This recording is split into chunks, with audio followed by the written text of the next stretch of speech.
ഇന്ന് ഞാനിവിടെ പറയാൻ ഉദ്ദേശിക്കുന്ന വിഷയം എൻ പണിക്കർ. കേരളത്തിലെ ഗ്രന്ഥശാല പ്രസ്ഥാനത്തിന് തുടക്കം കുറിച്ച വ്യക്തിയാണ് എൻ പണിക്കർ.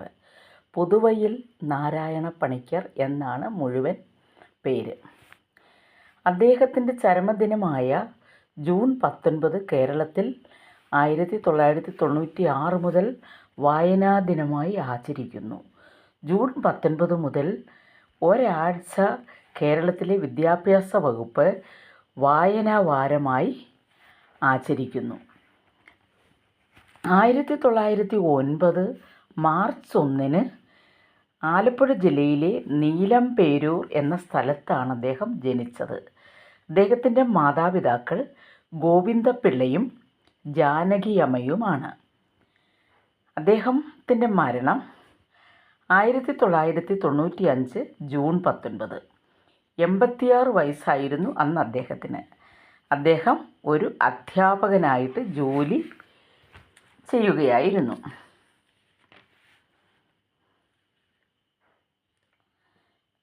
പ്രധാനമന്ത്രി നരേന്ദ്രമോദി 2017 കേരളത്തിൻ്റെ വായനാ ദിനമായ ജൂൺ 19 ഇന്ത്യയിൽ ദേശീയ വായനാ ദിനമായി പ്രഖ്യാപിച്ചു. തുടർന്നുള്ള ഒരു മാസക്കാലം ദേശീയ വായനാ മാസമായും ആചരിച്ചു വരുന്നു. 1926 അദ്ദേഹം തൻ്റെ ജന്മനാട്ടിൽ സനാതന ധർമ്മം എന്ന വായനശാല സ്ഥാപിച്ചു. അങ്ങനെ അദ്ദേഹം ഒരു സാധാരണ ഗ്രന്ഥശാല പ്രവർത്തകനായി പ്രവർത്തനം തുടങ്ങി. അദ്ദേഹത്തിൻ്റെ കഠിനമായിട്ടുള്ള പ്രവർത്തനത്തിൻ്റെ ഫലമായാണ് ഗ്രന്ഥശാല സംഘം സ്ഥാപിതമായത്. ആയിരക്കണക്കിന് ഗ്രന്ഥശാലകളെ സംഘത്തിൻ്റെ കീഴിൽ കൊണ്ടുവരാൻ അദ്ദേഹത്തിന് കഴിഞ്ഞു. 1977 ഗ്രന്ഥശാല സംഘം സർക്കാർ ഏറ്റെടുത്തു.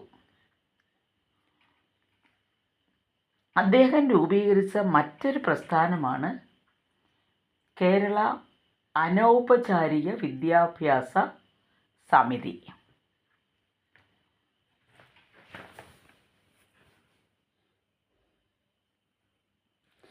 വായിച്ച് വളരുക, ചിന്തിച്ച് വിവേകം നേടുക എന്നതാണ് വായനാ ദിന സന്ദേശം.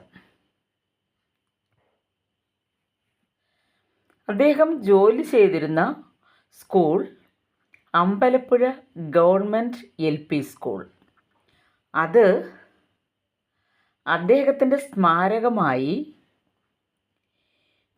എൻ പണിക്കർ LP സ്കൂൾ എന്ന് 2014 വിദ്യാഭ്യാസ വകുപ്പ് പുനർനാമകരണം ചെയ്തു. അങ്ങനെ അദ്ദേഹത്തെ വളരെയധികം ആദരിക്കുന്നു.